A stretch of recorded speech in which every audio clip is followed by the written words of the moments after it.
ধরে দেখেন গত ক্লাসে আমরা টেবিল পর্যন্ত করছিলাম, তাই না? এখন আজকে আমরা টেবিলের পরে হচ্ছে পিকচার অথবা ক্লিপার। ঠিক আছে, পিকচার ক্লিপার একই জিনিস, ছবি আনার কাজ আর কি। হ্যাঁ, কোনো সময় ডকুমেন্টে একটা ছবি আনতে হয়, তখন এটা আমরা কীভাবে আনবো।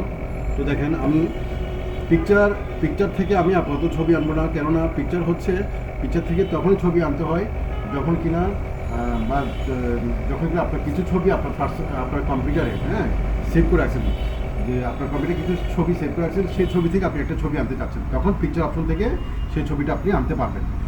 তো যেহেতু আমি এখন পিকচারতে আনবো না, কেন আমার আপাতত এরকম কোনো ছবি সেভ করে রাখি নাই কম্পিউটারে, সেটা আমি পিকচার যাচ্ছি না। আমি তবে ক্লিপার থেকে একটি ছবি এনে আপনাকে আমি ছবির কাজটা দেখাচ্ছি। তো ক্লিপার থেকে কীভাবে ছবি আনবো দেখেন। ক্লিপার থেকে ছবি আনার জন্য আমি প্রথম ক্লিপারে ক্লিক করব, তখন দেখবেন ডান পাশে একটি অপশন আসবে, ক্লিপার অপশন আসবে। এখানে সার্চ নামে একটি ঘর আছে, সেই সার্চ ঘরে আপনাকে লিখতে হবে আপনি কী বিষয় ছবি আনতে চাচ্ছেন। যেমন ধরেন আমি অ্যানিমেল বিষয় ছবি আনতে চাচ্ছি, তাহলে আমি সার্চের ঘরে অ্যানিমেল লেখাটা লিখে দিলাম।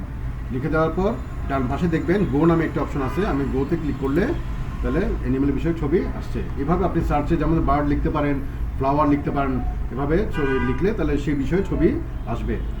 তাহলে আমি এইভাবে ছবি আসছে, আর আসার পর আমি মনে করলাম যে আমি এই ছবিটা আনবো, টাইগার ছবিটা আনবো। তাহলে আমি মাউসে জাস্ট টাইগারে ক্লিক করলাম ছবিটাতে, এরপর দেখছেন ছবি আসছে কেমন। এরপর আমার এই অপশনটি আর দরকার নেই বলে আমি এটাকে ক্লোজ করতে পারি। এখন দেখেন, এখন আমরা যেটা দেখবো সেটি হচ্ছে ছবিকে বড় ছোট করা। ছবি যেমন ধরেন আমাকে এখন একটু ছবির সাইজকে বড় করতে হবে, তাহলে দেখেন ছবির চতুর্দিকে কতগুলো বৃত্ত আসছে, দেখছেন কতগুলো বৃত্ত আসছে। আমি যেমন ধর ছবির ডান পাশে যদি বড় করতে চাই, দেখবেন ডান পাশে মাঝখানে একটা বৃত্ত আছে, সাদা বৃত্ত। মাউস নিয়ে সাদা বৃত্ত বরাবর মাউস নিয়ে আসছে, দেখছেন একটা অ্যারো চিহ্ন আসছে। এবার বাম বাটন চেপে ধরে আমি ডান দিকে টানলে ছবিটি ডান দিকে বড় হবে। ঠিক সেরকম আমি নিচের দিকে বড় করতে চাইলে এটাকে, তাহলে আমি মাউস নিয়ে নিচে মাঝখানে যে বৃত্তটা আছে মাউস পয়েন্টারটা সেই বরাবর আনবো, তারপর একটা মাউসের বাম বাটন চেপে ধরে আমি নিচের দিকে টানলে ছবিটা নিচের দিকে বড় হবে। এভাবে আমরা ছবিটাকে বড় ছোট করতে পারবো। এখন আমি আবার বললাম, আবার বলা হলো যে আমাকে ছবিটা ছোট করতে হবে, তাহলে আমি আবার সেম ডান পাশ থেকে এভাবে এসে ছোটো করলাম, আবার নিচের অপশন থেকে এখানে এসে এটাকে ছোটো করলাম। এরপর যদি বলা হয় ছবিটাকে বাম পাশ থেকে মুভ করে ডান পাশে নিয়ে আসেন কিংবা সেন্টারে নিয়ে আসেন, তখন আমরা কী পাবো? এই জন্য ছবিকে মুভ করার জন্য আপনাকে যেটা করতে হবে, ছবিকে মুভ করতে হলে আপনাকে টেক্সট র্যাপিংয়ে এসে বিহাইন্ড টেক্সটে ক্লিক করতে হবে। বিহাইন্ড টেক্সটে ক্লিক করার পর, কেমন, এটা কিন্তু ভেরি ইম্পর্টেন্ট। ছবিকে মুভ করার জন্য আপনি বুঝতেছেন না, ছবিটাকে মুভ করার জন্য আপনাকে এখানে এসে টেক্সট র্যাপিংয়ে এসে বিহাইন্ড টেক্সটে ক্লিক করতে হবে। ক্লিক করার পর এবার মাউস নিয়ে এখানে ছবিতে ক্লিক করলাম, এবার আমি দেখেন বাম বাটন চেপে ধরে ডান দিকে এসে মুভ করলাম, কেমন। আবার দেখেন সেন্টার, অর্থাৎ আবার বলি, ছবিকে মুভ করতে হলে আপনাকে টেক্সট র্যাপিংয়ে বিহাইন্ড টেক্সটে ক্লিক করতে হবে, ঠিক আছে? এভাবে এসে আপনি এভাবে বিহাইন্ড টেক্সটে ক্লিক করবেন, তারপর মুভ করতে পারবেন। হ্যাঁ, এরপর আমি ধরেন এটাকে করলাম, মাঝখানে আনলাম বা সেটা আনার পর এভাবে আমি এসে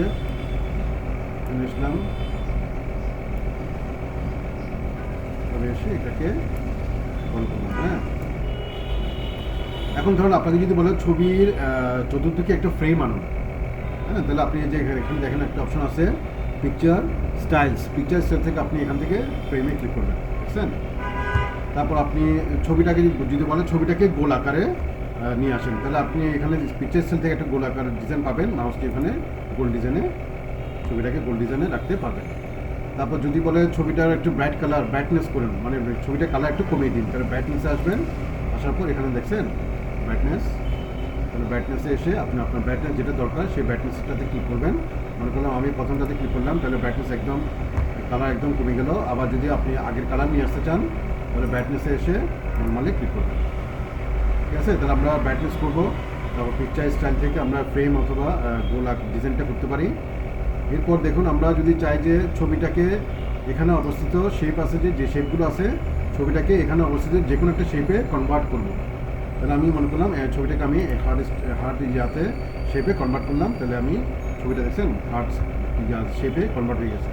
ঠিক সেরকম এখানে অবস্থিত যে কোনো একটা শেপে আপনি চাইলে ছবিটাকে কনভার্ট করতে পারবেন। আর এরপর ত্রিভুজ, ট্রাইঙ্গল চাইলে ট্রাইঙ্গল করতে পারবেন, যেমন পিকচার শেপ থেকে যে যে কোনো শেপে ক্লিক করবেন, ছবিটা ওই শেপে কনভার্ট হবে। তারপর আবার কোনো একটা শেপে কনভার্ট করার পর আপনি যদি আবার ছবিটাকে আগের অবস্থায় নিয়ে আসতে চান, তাহলে শেপে এসে একদম উপরে বাম পাশে যেটা অপশনটা আছে ওটাতে ক্লিক করবেন, তাহলে ছবিটা আগের ডিজাইনে চলে আসবে। এরপর আমরা চাইলে একটু শ্যাডো দিতে পারি। শ্যাডো এখানে একটা আছে পিকচার অ্যাফেক্টস থেকে আমরা শ্যাডোতে গেলাম। শ্যাডোতে গিয়ে এখানে বিভিন্ন রকমের শ্যাডো আছে, হ্যাঁ, এখানে বিভিন্ন রকমের শ্যাডো আছে, এখান থেকে আপনি শ্যাডোটা চয়েস করতে পারেন। এখানে ক্লিক করলাম। তারপরে এখানে থ্রি ডি শ্যাডো আছে, হ্যাঁ, এখানে থ্রি ডি কিছু ডিজাইন আছে, এখানে থ্রি ডিতে আসবেন। আসার পর যেমন এই যে এই থ্রি ডি ডিজাইনটা দেখেন, হ্যাঁ, একেবারে ফ্ল্যাট করে বলছে। তারপর আপনি আরও বিভিন্ন ডিজাইন আছে এখান থেকে চাইলে আপনি ছবিটাকে দেখছেন মিরর স্টাইল চলে আসছে, ঠিক আছে। এভাবে আপনি এখানে গিয়ে পিকচার এফেক্টসে গিয়ে থ্রি ডিতে গিয়ে আপনি আপনার মতো করে এখান থেকে একটা ডিজাইনে এটাকে কনভার্ট করতে পারবেন, ঠিক আছে। তারপর আবার এটাকে আমি আগের ডিজাইন আনতে চাইলে আমি আবার থ্রি ডিতে আসলাম। থ্রি ডি আসার পর একদম প্রথম ডিজাইন যা ছিল তাতে ক্লিক করবেন, ঠিক আছে। এরপর লাস্ট হচ্ছে আপনি ছবিটাকে যদি মুছে দিতে চান, তাহলে মাউস নিয়ে ছবিটা সিলেক্ট আছে কিনা দেখবেন। ছবিটা সিলেক্ট আছে কেমন বুঝবো? ছবির চতুর্দিকে দেখবেন কতগুলো বৃত্ত দেখা যাচ্ছে, তাই না? ওই অবস্থা থাকলে মনে করবেন ছবিটা সিলেক্ট আছে, ঠিক আছে। আর যদি মনে করেন আপনি কোনো কারণে মাউসে কোনো কারণে ছবিটা সিলেক্ট থেকে ক্যান্সেল হয়ে গেছে, তাহলে আপনি ছবিটাকে আপনি সিলেক্ট করার জন্য মাউস নিয়ে ছবিতে ক্লিক করবেন, তারপর ব্যাক স্পেস দিয়ে ছবিটাকে মুছে দিবেন, ঠিক আছে। এভাবে করে আমরা ছবি কাজটা করতে পারি। এরপর দেখেন আরেকটা জিনিস, আমি এখানে আরেকটা জিনিস দেখাই। আমি কিছু লেখা, এবার আমরা লেখার মধ্যে যদি একটা ছবি আনতে চাই তখন কীভাবে করবো দেখেন। আমি এভাবে ছবি লিখলাম,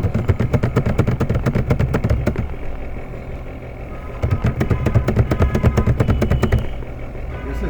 এখন ধরেন আমি লেখার মধ্যে একটা ছবি আনবো, তাহলে কাজটাকে লেখার ভিতর রাখলাম।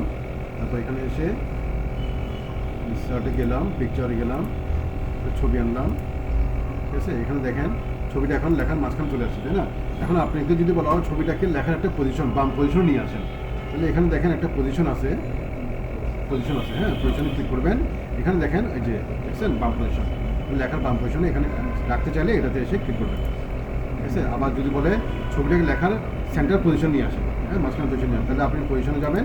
এখানে দেখছেন এখানে আপনাকে চিত্র আকারে বোঝা দিচ্ছে যে কোনটাতে ক্লিক করলে ওই ছবিটা কোন পজিশনে থাকবে, ঠিক আছে। এখানে ক্লিক করবেন সেন্টার পজিশন, আবার এখানে ক্লিক করবেন আপার পজিশনে যাবেন, রাইট পজিশন রাখতে চান রাইট পজিশন, এবং ঠিক সেরকমভাবে আপনি ছবিটাকে লেখার একটা কোনো পজিশনে রাখতে পারবেন এই পজিশনটাকে ইউজ করে, ঠিক আছে। সো আমরা এভাবে করে ছবিটা নিয়ে এভাবে কাজ করব। এখন আমি আবার দেখেন ছবিটাকে আমি মুছে দিতে চাচ্ছি, অথবা আমি মুছে দিতে চাচ্ছি, তাহলে আমাকে মাউসের ছবিটাতে ক্লিক করতে হবে, এরপর ব্যাক স্পেস দিয়ে ছবিটা মুছে দিতে পারবো, ঠিক আছে। আবার এখানে দেখেন একটা জিনিস, লেখার মধ্যে আমি ছবি আনলাম, একটা ছবি আনলাম। এখন আমার বলছি যে ছবিটাকে লেখার সাথে অ্যাডজাস্ট করে নেন, মানে ছবির ভিতরে লেখার ভিতরে ছবিটাকে নিয়ে আসেন, কেমন, যাতে লেখাও দেখা যায় ছবিও থাকে। তাহলে এটা করার জন্য আপনার কী করতে হবে? টেক্সট র্যাপিং ক্লিক করতে হবে। Text wrapping behind text.